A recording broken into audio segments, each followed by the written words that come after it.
Olá, sejam todos muito bem-vindos para a nossa primeira aula do Além da Ração.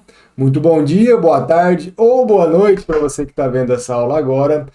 Esse curso, essas aulas, elas têm o objetivo de oferecer a você conhecimento para poder melhorar a ração do seu cachorro que ainda come ração. São tópicos abordados de forma direta, então vocês vão perceber que é muito focado no o que fazer e como fazer, então não tem tanta teoria por trás. Mas eu acho importante a gente começar colocando isso tudo dentro de uma perspectiva muito importante, que é essa primeira aula. Essa primeira parte, a parte do entendimento de fato o que é esse animal que você tem dentro de casa, uma leve pincelada sobre esse assunto, é essencial para você que quer melhorar a saúde do seu cão. É importante que nós vamos falar de colocar alimentos, de vacinação, de vermifugação, mas entender esse serzinho que está dentro da sua casa e que te dá tanta alegria é fundamental para que você consiga proporcionar a ele uma vida de qualidade, uma vida mais saudável, dentro das suas possibilidades, é claro. Vamos lá então, vamos começar direto ao ponto. Uma coisa muito importante que precisa ser entendido e que gera uma certa confusão na nossa cabeça é que os cães, eles são descendentes, ou eles são parentes muito próximos dos lobos. Por mais que a gente, quando olhe esses animais externamente, a gente pense que eles são animais completamente diferentes, o cão, ele é uma subespécie do lobo. Então eles têm muito em comum. Para vocês terem uma ideia, existe mais em comum entre um cachorro e um lobo do que um coiote e um lobo, por exemplo, que são espécies diferentes. Isso às vezes pode ficar difícil de entrar na nossa cabeça, mas esse ponto é fundamental para a gente entender uma série de questões, principalmente quando pensamos em alimentação. Lógico que quando pensamos nos lobos, hoje a dinâmica, principalmente a dinâmica social dos nossos cães, é muito diferente dessa dinâmica aqui dos lobos, mas ainda assim, olhar para esse primo selvagem do nosso cachorro nos traz muita informação relacionada a como promover para eles uma saúde adequada, para eles os cães. Isso porque muitos dos comportamentos que nós ainda vemos nos cães é de fato trazido, ou herdado desse antepassado, desse período, em que eles viviam na natureza. Então, olhar para eles é muito importante e entender que há muita semelhança entre esse bichinho que está dentro da nossa casa e esse bichão que vive lá na floresta, que vive lá na natureza, e conseguir, de certa forma, aproximar o estilo de vida do nosso cão a esse estilo de vida ancestral. E, para isso, contemplar a natureza dos lobos é muito importante. Pode parecer uma maluquice isso que eu estou te falando, mas acredite, por fora eles são diferentes, mas por dentro eles têm muita coisa igual. O metabolismo dos cães e dos lobos é algo muito semelhante, muito próximo um do outro, e por isso a gente deve respeitar essa fisiologia. Eu sei que se você está aqui, o seu objetivo é continuar dando ração, nós vamos falar um pouquinho de como melhorar essa questão de alimentação, mas além da ração, a gente precisa pensar em todo o conjunto que envolve, que abarca essa questão de saúde, lembrando sempre daquela definição de saúde, que eu gosto de usar bastante, que é da própria Organização Mundial de Saúde, que é o completo bem-estar físico, mental e social. Então, proporcionar isso ao nosso cão é algo que está totalmente ao nosso alcance, ou deveria estar. Independente da raça, do sexo, do que quer que seja que você tem em casa, do tipo de cachorro que você tem em casa, lembre-se, cachorro, antes de ser um Shih Tzu, antes de ser um Yorkshire, antes de ser um Chihuahua, um Pug, um Poodle, um Bulldog francês, antes de ser uma raça específica, o cachorro ele é cachorro. Então a gente deve sempre partir dessas necessidades básicas de um cão. Lógico que a raça depois vai adicionar ali, ou vai direcionar alguns comportamentos, algumas necessidades que são individuais ou específicas daquela raça. A gente tem raças que são mais ativas, a gente tem raças que são menos ativas, temos raças que são, pela sua origem, mais dedicadas ao faro, outras que são mais dedicadas à corrida, outras que são mais dedicadas visualmente, tem um sentido mais aguçado do visual, outras que são mais tranquilas, Não adianta a gente querer pegar, por exemplo, não sei, aqui, um pug e querer que ele tenha a vida de um atleta. Lógico, isso pode até ser possível, mas é mais difícil que isso aconteça. Entender isso, que existem particularidades de raça, mas que a base, todos são cães, é essencial. E também, aqui eu aproveito e faço um pequeno parênteses, que muitas das vezes quando a gente escuta, né, ah não, isso é da raça, ai, come cocô porque é da raça, vomita porque é da raça, tem diarreia porque é da raça, se coça porque é da raça, na maioria das vezes isso é uma grande balela. Então tenha muito cuidado com essas justificativas que surgem, né, direcionando a culpa para a raça do cão. Sempre que isso acontecer, tente explorar um pouco mais, perguntar qual doença específica, qual que é a alteração genética. Lógico, algumas raças têm sim algumas alterações genéticas e algumas doenças, mas todas elas, algumas síndromes, todas elas está muito bem descrito, né? Então é possível chamar elas por nome e sobrenome na maioria das vezes. Então não engulam, né, essa história de que o seu cachorro tem um problema de saúde não definido, porque ele é da raça, ou um problema de comportamento, como se alimentar das fezes, né, como a coprofagia, porque é da raça, ou ele é agitado porque é da raça. Não, na maioria das vezes a gente tem um problema ali a ser resolvido e culpar a raça não vai ajudar em nada na solução dele. Feito esse parênteses, vamos seguir aqui. Entendendo um pouco esse processo, né, de acompanhamento do cão, ou de aproximação do cão aos humanos, isso é um pouco controverso, depende de onde qual a fonte que nós vamos utilizar, mas é quase que um consenso que os cães se aproximam, ou o lobo, né, se aproxima dos humanos há cerca de 30, 40 mil anos atrás.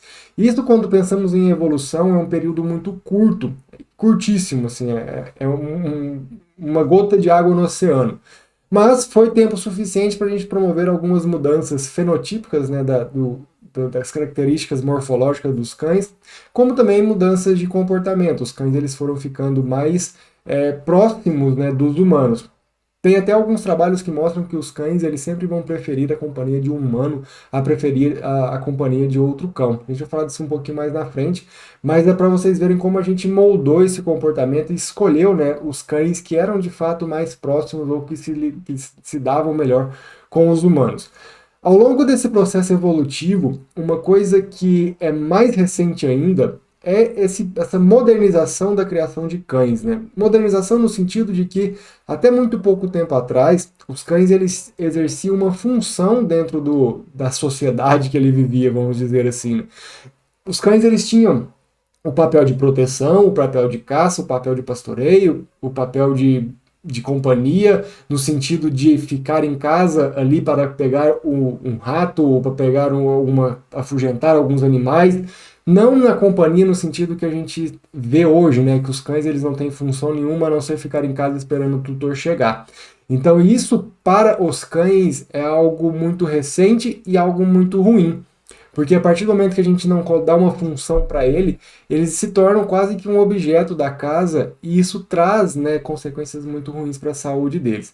Então, entendendo esse processo evolutivo, algo que a gente precisa se atentar muito é nesse finalzinho, que é onde a gente peca muito, que é devido a gente os cães perderam a função pela mudança no nosso estilo de vida, né? Nós não vivemos mais na floresta, nós não precisamos mais de caçar, nós não vivemos mais em fazenda, a grande maioria de nós, não precisamos mais dos cães para nos acompanhar na lida do gado, não precisamos dos cães para proteção, muitas vezes, da nossa casa, a gente tem um cão ali mais como um animal de estimação mesmo. E aí quando a gente faz isso, a gente perde, né, o cachorro de certa forma perde essa essência, né, do ser cachorro. E associada a isso, a gente tem uma alta carga dessa propaganda que é feita na tentativa de humanizar os nossos cães, de colocar eles como um ser humano, porque é muito mais fácil você gastar quantidades absurdas de dinheiros com supérfluos se você enxerga aquele cachorro como sendo de fato um mini humano ali, como sendo um filho. Lógico que eu não estou querendo dizer aqui que você não possa investir na saúde do seu cão, que você não deva cuidar do seu cão de forma adequada. Mas a maioria das coisas eu tenho certeza que se você fizer uma retrospectiva aí das 10 últimas coisas que você comprou para o seu cachorro, 8 serão coisas totalmente inúteis do ponto de vista do cachorro. É o comedouro da nova coleção, é a coleira com desenho diferente, é aquele brinquedo que você gostou, é aquele perfuminho, é aquele banho que você dá toda semana. São coisas que de fato para o cachorro, ou é ruim, ou para ele não faz diferença nenhuma. Seguindo aqui na nossa ideia, essa humanização, né, ela culmina na forma que a gente alimenta os nossos cães. Então, os nossos cães hoje, eles são alimentados com alimento totalmente produzido por nós humanos.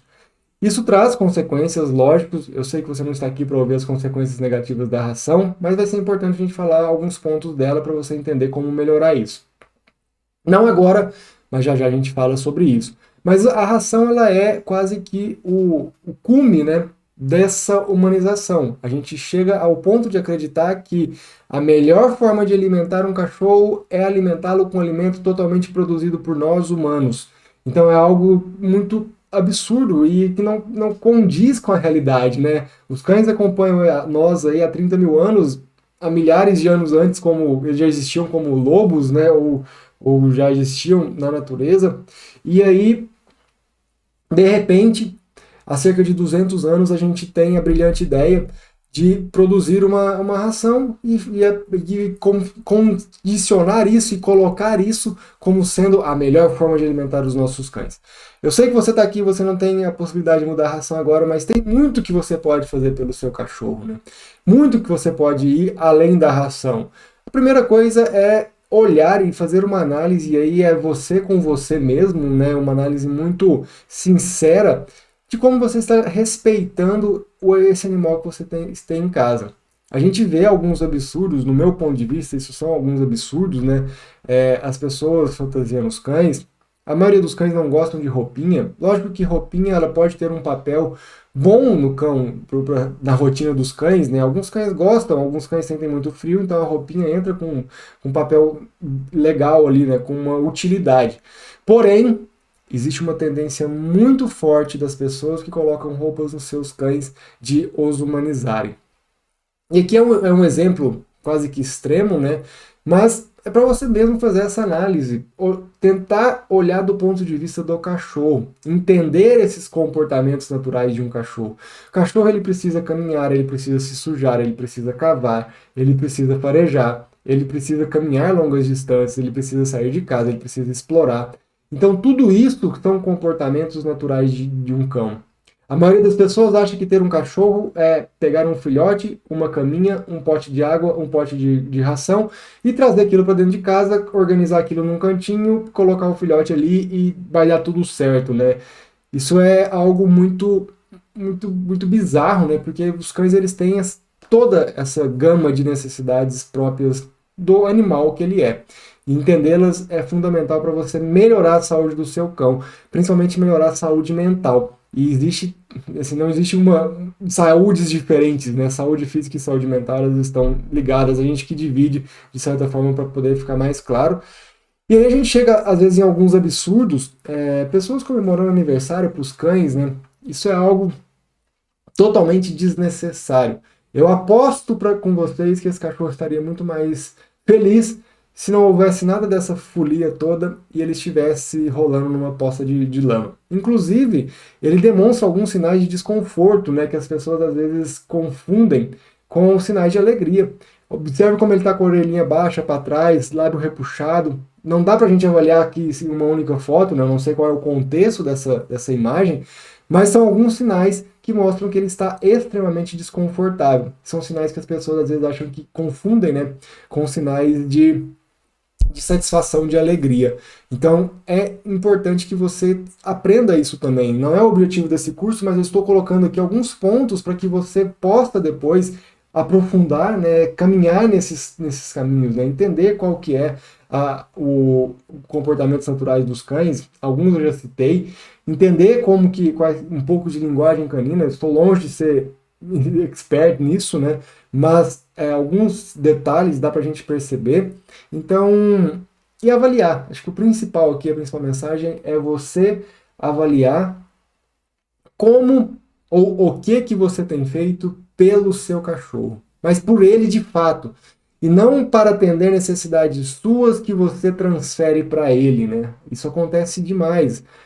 Pessoas que querem ter cães mas ao mesmo tempo não querem ter cães, porque o cachorro não pode soltar pelo, o cachorro não pode ter cheiro de cachorro, o cachorro não pode roer um osso, o cachorro ele não pode cavar, o cachorro ele não pode sair de casa, o cachorro não pode pisar no chão, na terra, o cachorro não pode ir na grama.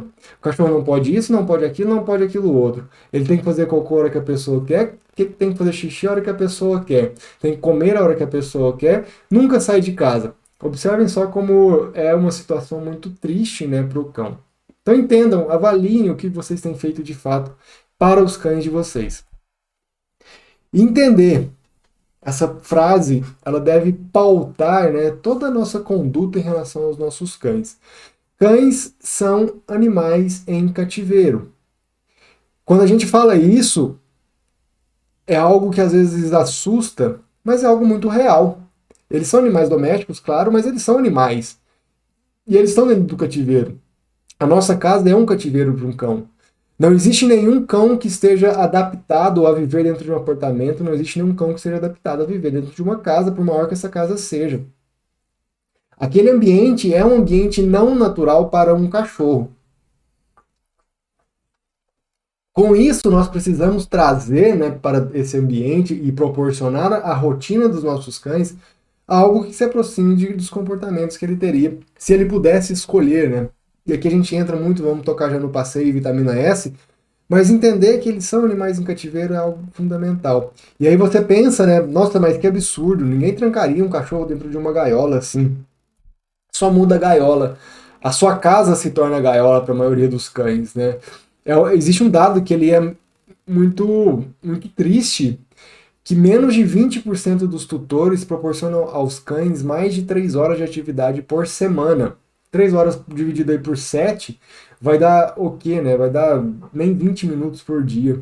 É muito pouco, um pouco mais de 20 minutos por dia. É muito pouco se a gente for pensar da necessidade real de um cão. E entender também o que é um passeio de qualidade, é algo fundamental. Porque a maioria das pessoas dizem sair com o cão para passear, ou sai com aquele cachorro que sai arrastando ele na coleira, dando tranco durante 15, 20 minutos na rua, que o cachorro não pode nem parar para farejar, ou então aquela pessoa que pega o cachorro, entra no elevador, desce no elevador, leva o cachorro pra fazer xixi, volta, fica lá mexendo no celular 15, um pouquinho, volta, sobe no elevador. Isso é o passeio do cachorro. Isso é banheiro, né? Isso não é passeio. Então cuidado para vocês não terem um cachorro preso dentro de casa, né? Ah, não, mas ele tem uma caminha, ele tem comida, ele tem um abrigo, e eu dou para ele muito amor e carinho sempre. Isso é as mesmas coisas que uma pessoa tem quando ela está num presídio, né? Ela tem comida, ela tem uma cama, ou deveria ter, ela tem visitas íntimas, ela tem ali a interação social com os outros detentos, né? Então é algo muito próximo de uma prisão de fato. E colocar o passeio na rotina do seu cachorro. Talvez isso seja assim fundamental, algo que você precisa mudar. Talvez assim, isso é algo fundamental, mas talvez seja a principal mudança que você precisa fazer. Porque as pessoas elas caem numa falsa crença de que cães pequenos não precisam passear, cães que vivem em casa não precisam passear, cães que às vezes você vai fazer xixi 2 vezes por semana não precisa passear, cães que vão para creche 2 vezes por semana não precisam passear. Cachorro precisa passear todos os dias, não importa a raça, não importa o porte, não importa onde vive, não importa quais são as outras atividades que ele faça. Ele precisa ter uma rotina de passeio diário. E esse passeio ele precisa ser um passeio de qualidade, um passeio para relaxar. Também não sou eu que vou te ensinar o que é um passeio de qualidade, mas é essencial que você conduza e aprenda para o seu cachorro o que é como proporcionar esse passeio de qualidade. Eu recomendo muito passeios em ambientes abertos, né, com contato com a natureza, num parque, numa praça, por diminuição de estímulos, o cachorro fica mais relaxado. Durante um passeio de qualidade, o cachorro ele demonstra alguns sinais de relaxamento, então ele vai farejar, ele vai forragear, ele vai dar aquela ciscadinha, ele vai fazer cocô, ele vai fazer xixi, ele vai marcar território. Isso tudo são sinais que ele está relaxado, vai rolar. E você deixar ele fazer isso, né? Não pode ser aquele passeio que a hora que você vê um barrinho, uma terrinha, Ai, ai, ai, meu Deus, vai sujar. Ai, a patinha. Ai, meu cachorro tomou banho ontem. Não, não pode ser esse tipo de passeio, né? Deixar mesmo, de fato, o cachorro ser cachorro, né? Independente do tamanho que ele tenha. Se é um chihuahua ou um dog alemão, ele precisa desse momento de passeio. O passeio para os cães, fazendo aqui uma analogia, né, de certa forma grotesca, é como se fosse a Netflix para nós, né? Como se fosse a internet. Aquele momento que ele tá, assim, ele se desliga, ele tá no momento do ápice do relaxamento daquela pessoa. Para quem gosta, como se a gente estivesse lendo um livro bom aí, um Dostoiévski, alguma coisa assim. Então é aquele momento que você desliga quase da sua da realidade e absorve ali libera, né? Existe a liberação de uma série de neurotransmissores ligados aí a uma sensação muito positiva de prazer.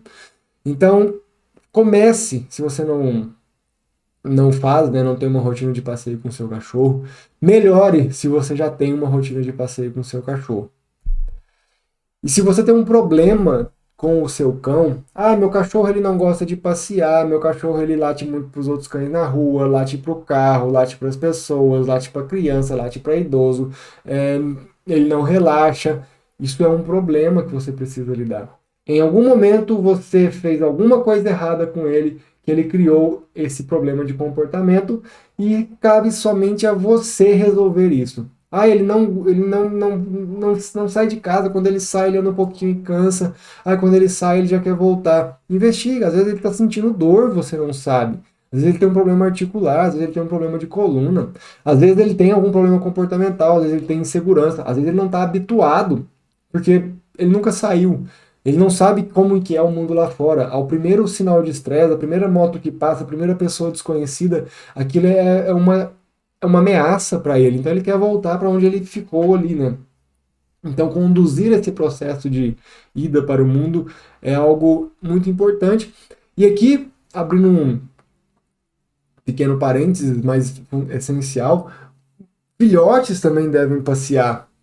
A gente tem, a hora que a gente for falar de vacinas, eu vou falar sobre isso, mas naquele momento antes de terminar a primeira imunização, né, aquelas vacinas que são 3, 4 doses de V8, raiva, V8, V10, raiva, que é feito ali no filhote, você precisa sair com esse filhote de casa porque ele precisa ter contato com essas coisas do mundo externo para, ao momento que você sair de fato com ele, ele não estranhe. Então, o passeio começa a partir do momento que o filhote chega em casa.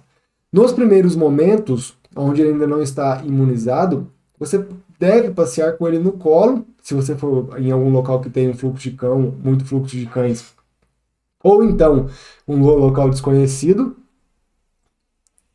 Mas eu recomendo muito que, se você tem a possibilidade de ir para um canto mais reservado, vamos dizer assim, um local onde não tem cães, um local no meio do mato, uma trilha, um parque, um local mais afastado, que você sabe que não tem ali fluxo de cães, eu gosto muito da ideia de levar os filhotes lá e colocá-los no chão para eles já terem contato com a natureza.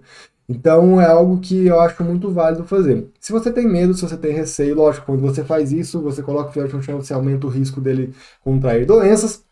Se você tem receio, saia com ele pelo menos no colo até completar ali os 4 meses e terminar o protocolo vacinal, para ele já começar a ambientar com aquele mundo do externo, né? Já ambientar com equipamento de passeio, quando ele estiver um pouquinho maior. Então você já vai habituando ele a sair de casa todo dia, no mesmo horário, ver movimento, ver carro, ver rua. Uma coisa que eu fazia com a Elsa, quando ela ainda não estava com o protocolo vacinal inicial terminado, eu pegava ela todos os dias e saía com ela no colo. Eu tinha alguns locaizinhos que eu levava ela e conseguia soltar, mas grande parte do passeio era no colo. E tem um condomínio aqui em frente de casa que tem muito terreno, tem muita construção, tem muita obra. E todo dia de manhã, umas 7 horas da manhã, tinha muito fluxo ali do pessoal chegando da obra, material de construção, pessoas. Todos os dias eu ia lá e ficava pelo menos uns 15 minutos com ela lá, para ela poder ver aquele movimento, pessoas, carro, caminhão, moto, perua, ela entender que aquela barulheira, aquela muvuca não era algo problemático para ela. Tanto que hoje ela é muito tranquila quando a gente sai em passeios, né? Ela não tem essa reatividade às coisas. Coisa que a gente vê muito frequente em cães que por algum motivo não saem quando é muito cedo, né? E outro ponto também, né? Administrar um filhote em casa sem uma rotina de passeio é um grande desafio. E aqui entra um ponto fundamental, né? Que eu considero fundamental. A vitamina S. Importante destacar, eu deveria ter falado no começo, acabou que eu não falei, né? Tudo que eu tô falando aqui para vocês é algo assim que eu acredito, tá? É algo que eu considero fundamental na saúde dos cães, é o meu ponto de vista. Lógico que isso é fruto de muito estudo, de muita prática clínica, mas muitas horas já de aula, mas sem dúvida podem ter pontos de vista diferentes, tá? Mas voltando aqui para a vitamina S, a vitamina S, para quem não sabe, é aquela vitamina da sujeira, né? Isso não é um termo inventado por mim. A gente tem até a Sociedade Brasileira de Pediatria, eu vi um dia desses, tem até algumas publicações falando sobre a vitamina S. Mas esse contato, né, com a sujeira, no sentido contato com a natureza, não é contato com porquice, né, não é contato com lixo, não é contato com animais mortos, não é isso que eu estou querendo passar para vocês. Mas a vitamina S é deixar o cachorro se sujar. A coisa que o cachorro mais ama é feder. Assim, para ele, quantas vezes, né, você já não deu banho no seu cachorro, soltou ele, ele correu para se esfregar onde ele podia, seja se dentro de casa se esfrega nos móveis, no sofá. Se ele tem a possibilidade de grama quintal, ele vai rolar na grama, vai rolar no quintal, porque ele não gosta daquele cheiro de limpeza, né? Ele quer o cheiro do ambiente, ele quer mesmo se sujar. E deixar o cachorro se sujar traz uma série de vantagens para ele. Todo mundo ama saber qual o melhor probiótico dar, né? Com qual frequência. O melhor probiótico que você pode dar para o seu cachorro é deixar que ele tenha contato com a natureza. É deixar com que o seu cachorro se suje, role no barro, role na grama, pise na terra.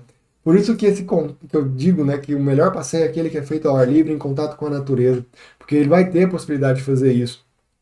Até a riqueza, né, de locais e de cheiros que existem nesse ambiente é muito maior do que se você tiver com uma rua asfaltada, né? E sempre tem um cantinho ali perto de casa, lógico que algumas pessoas vão ter mais condição de fazer isso, outras vão ter menos, de acordo com o estilo de vida e onde vive, mas encontre um lugarzinho e até, em último caso, traga a natureza para dentro da sua casa, né? Hoje, em alguns pet shops, eu sei que na Cobase tem, mas deve ter em outros também, existe a possibilidade de você comprar ali algumas graminhas para poder trazer para o seu cachorro brincar, comer, roer, se esbaldar ali. Dá para plantar em casa também. Milhinho de pipoca, as pessoas plantam muito fácil, compra no mercado, vai lá, coloca na terrinha, joga uma água, alguns dias já está grandinho, grande e você dá já tá num tamanho bom, você dá para o cachorro se divertir. Então são formas da gente colocar, né, o cão em contato com a natureza. Melhora muito a imunidade dele, melhora muito saúde mental, melhora muito saúde intestinal, por incrível que pareça. Saúde intestinal ela está muito ligada, né, a esse contato com o ambiente, porque aqui é uma via de colonização e ali a melhora da microbiota que acontece com essa vitamina S é muito positiva. Para vocês terem uma ideia, existem até, aqui no Brasil eu nunca vi, mas existem nos Estados Unidos que eu já vi, alguns probióticos que é feito a partir de micro-organismos que vivem no solo, né, o Soil-Based Probiotic, que eles têm o objetivo de melhorar a microbiota intestinal a partir desses micro-organismos que vivem no solo. Olha só que coisa mais maluca, né? E a gente tem isso aí à vontade na nossa rotina. Então coloque o seu cachorro em contato com a natureza. E acredite, por mais que você ache que não, esse bebê peludo, não vamos chamá-los mais de bebê, esse cachorrinho peludo, ele tem muito a ver com o lobo. E se você acha que está muito distante, né, cães e lobos, olhe para os cachorros de vida livre, para os cães de vida livre. Cães de fazenda, dificilmente a gente vai ver um cachorro de fazenda doente, né? Eles são cães extremamente saudáveis. E aqui, lógico, eu tinha que colocar um Border Collie, né? Se bem que esse aqui tá mais pra um Border Collie de pelo curto, parece. eles são cães extremamente saudáveis, são cães que não têm problemas de comportamento, não se lambem, não têm diarreia, não, assim, e vivem ali uma vida muito próxima do que viviam os antepassados dele, né, os cães de vida livre. A maioria desses cães eles são alimentados de ração, não há dúvida disso, mas a ração ela é quase que um complemento à dieta que ele recebe, que é isso que a gente vai abordar na terceira aula, se eu não me engano. É, essa dieta, a ração, ela é complementada com todos os alimentos que ele encontra ali, né? Restos de carcaça dos animais que são abatidos, animais que eles conseguem pegar, ovos. Então eles têm toda essa dinâmica de alimentação e a rotina de atividade física e a rotina de saúde mental, né? São cães que estão em atividade o tempo todo. E isso é o normal de um cachorro, né? Isso é o natural de um cão. Então é isso que a gente deve buscar para o nosso cachorro ou se aproximar disso ao máximo. Entender, como eu disse, né, a demanda da raça que você tem ou que você quer ter, e a partir daí construir uma rotina que consiga atender aquela demanda.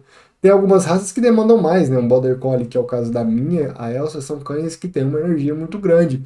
São cães que são extremamente inteligentes no bom sentido, que aprendem as coisas rápidos, mas também no mau sentido, porque aprendem coisas ruins muito rapidamente, né? Então, experiências ruins vão ficar marcadas na memória deles por muito tempo. Então, entenda isso e tente copiar, né, na medida do possível, claro. Meu sonho era que possibilitar isso para a Elsa, né, um ambiente aberto para ela correr todo o tempo, mas eu não consigo, mas eu insiro, né, na rotina dela uma atividade física grande para a gente não perder, ou para ela não perder esse contato com ela mesma. E é algo muito lindo assim de se ver, né? A Elsa nunca viu um Border Collie, vamos dizer, trabalhando, né? E, e ela repete movimentos e comportamentos idênticos daqueles cães que são cães de trabalho. É algo que tá muito, né, nela, no caso, né? Mas assim, o seu cachorro também tem todos esses mesmos traços dessa carga genética que ele traz. Se a gente pega aí, não sei, um husky, se a gente pega cães que são cães de alto demanda energética, né? Cães que trabalham muito, né? Que foram feitos para trabalhar sob condições hostis, são cães mais difíceis de você conseguir conciliar eles dentro de um apartamento. Mesmo cães que às vezes a maioria das pessoas tem, né? Goldens, labradores, são cães feitos para buscar caças em ambientes inóspitos, né? Inóspitos, dentro de água gelada. Então são cães que têm assim, uma energia muito grande. E aí você entender isso e atender essa demanda é algo fundamental. Outro modelo, né, e aqui no sentido mais de comportamento que vale a pena a gente avaliar, são os cães de rua, né, que vamos dizer assim, são os nossos cães de vida livre em ambiente urbano. É, duas coisas curiosas que eu identifico assim, quando eu observo esses cães. Primeira delas, né, eles derrubam, né, ou detonam essa ideia que muitas pessoas têm que cães precisam socializar, que são animais que precisam viver com outros cães, se não tiver contato com outros cães, eles vão ser animais tristes. Muito raramente você vê cães de rua é, juntos de outros cães de ruas, né? A não ser que haja alguma terceira, algum terceiro interesse envolvido, né? Seja ali uma pessoa que os alimenta, seja ali uma cadela no cio, seja ali uma fonte de alimento, ou uma pessoa que é dona desses cães, a gente vê às vezes moradores de rua, mas cães, tirando essas condições onde existe um evento que os faça se aproximar, são cães que estão sempre sozinhos, eles não têm, ou eles poderiam se agrupar, né, em vários, viver em matilha, como a gente acha que eles viveriam, mas na verdade não vivem. Outro comportamento que eu acho muito curioso, e aqui também às vezes choca ou assusta algumas pessoas, é que eu nunca vi um cachorro de rua se interessar por comer frutas de forma espontânea. Até mesmo cães de fazenda, eu nunca vi cães de fazenda se interessado em comer frutas. Eu sei que pode existir algum caso ou outro, mas não é algo que a gente vê acontecendo com frequência. Eu falo dos cães de rua porque a minha esposa era de uma cidade aqui próxima de Ribeirão que se chama Jardinópolis e lá tem uma avenida que é cheia de pés de manga. E lá tem alguns cães errantes, né? Tem cães de rua, toda cidade tem, ainda mais cidades menores. E tem uma época do ano que essa avenida cheia de mangas fica assim, o chão lotado de mangueiras. Eu nunca vi um cachorro de rua ir lá e comer manga por qualquer motivo que seja, né? Então, às vezes a gente fica forçando os nossos cães a comerem frutas, e aí eu vou falar na hora que a gente for falar de petiscos, né? Como é desaconselhável oferecer, ou por que é desaconselhável oferecer frutas para cães que comem ração, mas já vê que não é um comportamento natural deles se alimentarem de frutas. Às vezes até em situações que eles estão com fome, que é uma situação que muitas vezes se repete para esses cães que vivem em ambientes ou em condições tão ruins assim, né? Triste, mas em condições muito ruins. Mas a gente pode tirar algum proveito disso. Combinado? Fechamos aqui a nossa primeira aula e vamos lá para a segunda aula.